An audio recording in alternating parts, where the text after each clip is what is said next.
You ask Tiger to solve. This deals with linear equations with one unknown. The final result is x equals 9. Let's solve it step by step. Simplify the expression. Expand the parentheses. Simplify the arithmetic.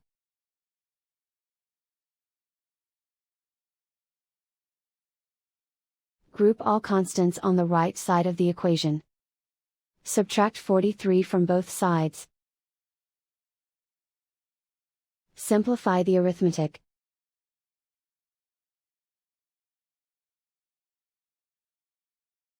Isolate the x. Divide both sides by 4. Simplify the fraction.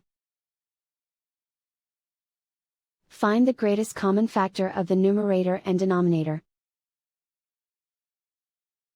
Factor out and cancel the greatest common factor.